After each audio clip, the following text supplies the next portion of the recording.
Adane from Ethiopia. They look over their shoulders. Adane is trying to respond, trying to dig deep. But Essa is all smooth and efficient moving here. The weight of expectation he had coming into the race as the pre-race favorite. He shouldered that responsibility, bided his time, and incredible strength. Great character and confidence. He is going to storm to victory at the Sanlam Cape Town Marathon. አስደናቂ የተፈጥሮ ውበት በጉያዋ የያዘችው የደቡብ አፍሪካዋ ኬፕ ታውን ከተማ በኢትዮጵያውያን ድልና ሰንደቅ ዓላማ ደምቃ ታይታለች። በአፍሪካ ምድር ከሚካሄዱ ግዙፍና ታዋቂ የረጅም ርቀት ውድድሮች መካከል ግንባር ቀደሙን የኬፕ ታውን ማራቶን ያስተናገደችው ይህች ከተማ አዲስ ሪከርድም ተመዝግቦባታል። ኢትዮጵያውያን አትሌቶችም በኬንያ አትሌቶች ጋራ ተፋልመው አስደናቂ ድል አስመዝግበዋል። የማራቶን አባት የሚባለው ኬንያዊው አትሌት ኤሊዮት ኬፕቼጌ በተሳተፈበት በዚህ ውድድር ኢትዮጵያውያን ያለምንም መሸበር ታሪክ የሰሩበት አጋጣሚም ተፈጥሯል። በነገራችን ላይ ይሄ የምትመለከቱት የ2026ቱ የኬፕ ታውን የወንዶች ማራቶን በዓለም አቀፍ የአትሌቲክስ መድረክ ያለው ደረጃ እጅግ ከፍተኛ የሚባልም ነው። የዓለም አትሌቲክስ ወይም ወርልድ አትሌቲክስ የውድድሩን ተሳታፊዎች ብቃትና የአደረጃጀት ጥራት መነሻ በማድረግ የኤሊት ሌብል እውቅናም ሰጥቶታል። ከዚህም በላይ እንደ ለንደን፣ ኒውዮርክና ቦስተን ማራቶኖች ሁሉ ተጽዕኖ ፈጣሪ መድረክ ለመሆን አልሞ ታዋቂ የዓለም ታላላቅ ማራቶኖች አካል ለመሆን በእጩነት የቀረበ ብቸኛው የአፍሪካ የማራቶን ውድድር ነው። ከዚህ በተጨማሪም የአሸናፊ አትሌቶች የገንዘብ ሽልማት በአፍሪካ ካሉ ማራቶኖች መካከል ከፍተኛው ተርታም የሚሰለፍ ነው። ከዋናው ከአንደኛ እስከ ሶስተኛ ደረጃ ሽልማት በተጨማሪ አትሌቶች አዲስ የቦታውን የሰዓት ክብረ ወሰን ወይም ኮርስ ሪከርድ አሻሽለው ሲያሸንፉ የሚያገኙት ልዩ የቦነስ ክፍያም ተዘጋጅቶላቸዋል። ውድ ቤተሰቦቻችን የኢትዮጵያና የኬንያ አትሌቶች በኬፕ ታውን ምድር አዳዲስ ታሪኮችን ለመስራት በከፍተኛ ተነሳሽነት ነው ወደ ውድድሩ ያቀኑት። በዚህ ረገድ ኢትዮጵያውያን አትሌቶች የተሳካላቸው ይመስላል። ውድ የዳና መረጃ ቤተሰቦች ይህን አዲስ ታሪክ የተጻፈበት የሩጫ ቪዲዮ ጥርምጥን አድርገን በዚህ መልክ አቅርበንላችኋል። ጀግኖች የኢትዮጵያ አትሌቶች ታሪክ የሰሩበት ይሄ የሩጫ ቪዲዮ ላይክ በማድረግ ጀምሮ የተሰማችሁ ሐሳብ አስተያየታችሁ ማጋሩን መልካም ቆይታ እንዲሆን አሁንም እንመኝላችኋለን። በኬፕ ታውን የተካሄደው ይሄ ታሪካዊ የማራቶን ውድድር በአህጉሪቱ የስፖርት ታሪክ ውስጥ ታይቶ የማይታወቅ አዲስ የፍጥነት ምዕራፍ የተከፈተበት አንኳር ኩነት ሆኖ ተመዝግቧል። በውድድሩ መስመር ላይ የታየው ፉክክርም የቅድመ ግምቶችን በሙሉ ያፈረሰም ነበረ። ከዚህ ቀደም በቦታው ተይዞ የነበረው እና ማንም ሊደፍረው ያልቻለው የኮርስ ክብረ ወሰን በዚህ ውድድር ላይ በደቂቃዎች ልዩነት እንዲሽመደመድም ሆኗል። ይህም ክስተት የኬፕ ታውን ማራቶን በዓለም አቀፍ ደረጃ ፈጣን ሰዓት ከሚመዘገብባቸው ታላላቅ መድረኮች ተርታ በክብር እንዲሰለፍ ማስችሏል። ከመነሻው ፊሽካ ጀምሮ ከ1 እስከ 3 በመሆን የገቡት አትሌቶች ያሳዩት ትንቅንቅ በሜዳሊያ ሽሚያ ብቻም ሳይሆን በሀገራዊ ክብርና በታክቲክ የበላይነትም የተሞላ እልህ አስጨራሽ ፍልሚያም ነበረ። ውድድሩ እስከ 30 ኪሎ ሜትር ድረስ የነበረው ፍክክር ብዙዎችን ያስደነቀም ነበረ። በሜዳው ላይ የቀሩት ምርጥ አትሌቶች እርስ በርስ በጥቂት ርቀት ብቻ ተቀራርበው አንዱን የሌላውን የጫማ ኮቴ የሰማና የትንፋሽ ፍጥነት እየሰለለ እስከ መጨረሻው መስመር ድረስ የዘለቁበት አጓጊ ትዕይንት የብዙዎችን ቀልብ የሳበም ነበረ።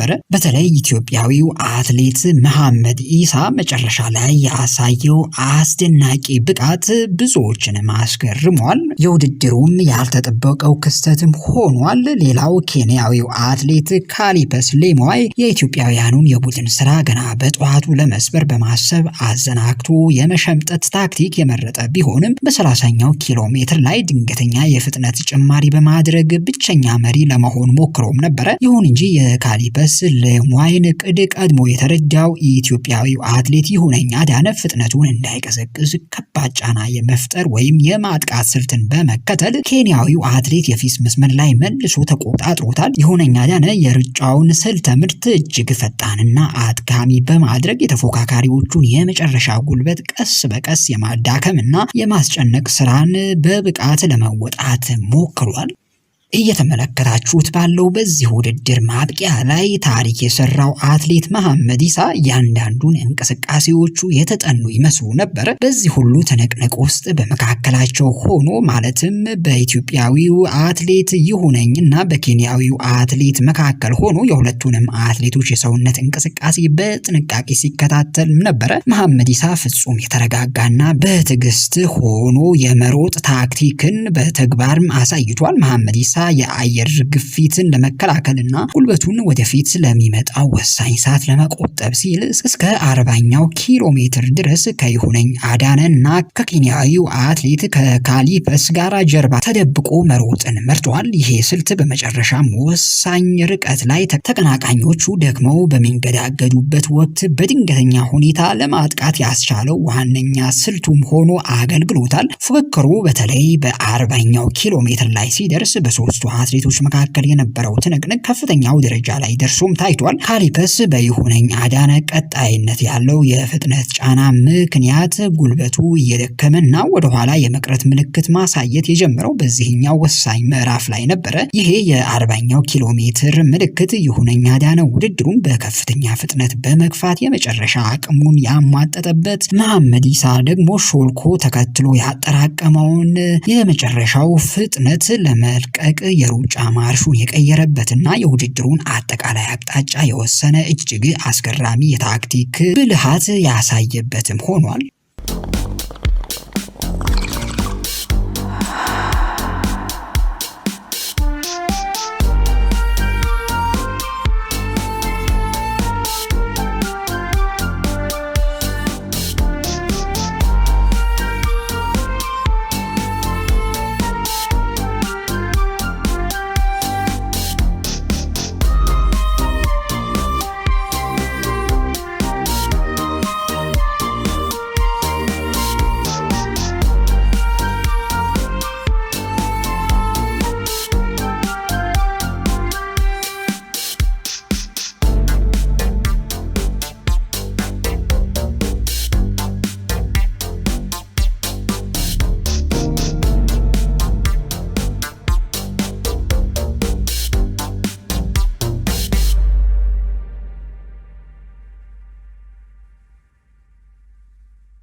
በዚህ ውድድር አስደናቂ ብቃቱን ያስመሰከረውና ኢትዮጵያን የወከለው አትሌት መሐመድ ኢሳን በተመለከተ ትንሽ መረጃ እናጋራችሁ።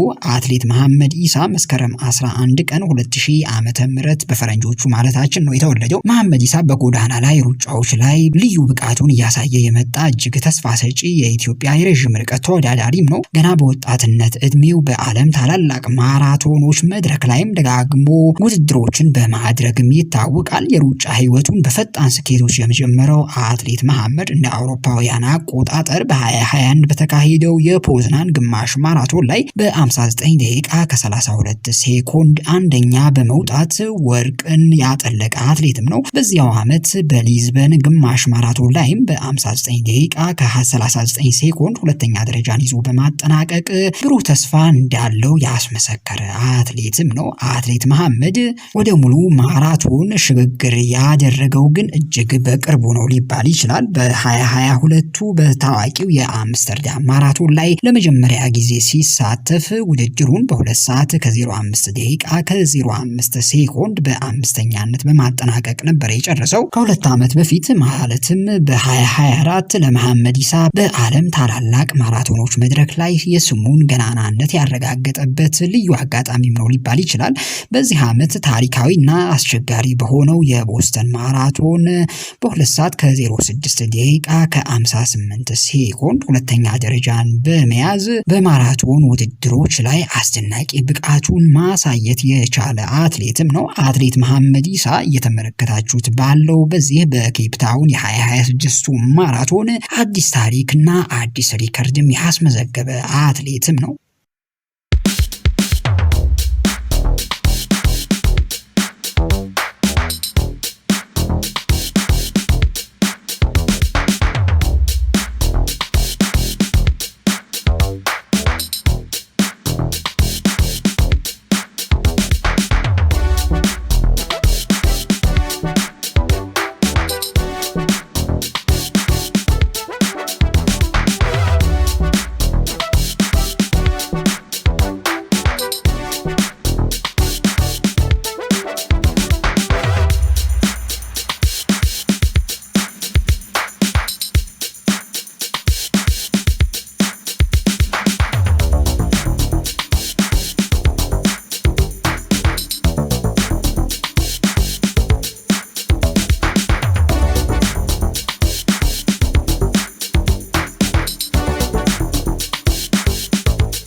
እየተመለከታችሁት ባለው በዚህ የኬፕታውን ማራቶን ውድድር ድንቅ ብቃቱን ያስመሰከረው ሌላኛው ኢትዮጵያዊው አትሌት ይሁነኝ አዳነ ነው። ይሁነኝ አዳነ በዚህ ውድድር ላይ ለማሸነፍ አስቀድሞ ግምት ካገኙ አትሌቶች መካከልም አንዱ ነው። በዓለም አቀፍ የረዥም ርቀትና የጎዳና ላይ ሩጫዎች ላይ ስሙ በጉልህ እየተነሳ የመጣው አትሌት ይሁነኝ አዳነ በተለይ ከ2022 ጀምሮ በማራቶን ስፖርት ውስጥ ድንቅ ብቃቱን ያስመሰከረ የመጣ ሌላኛው ኢትዮጵያዊ ብርቱ አትሌት ነው።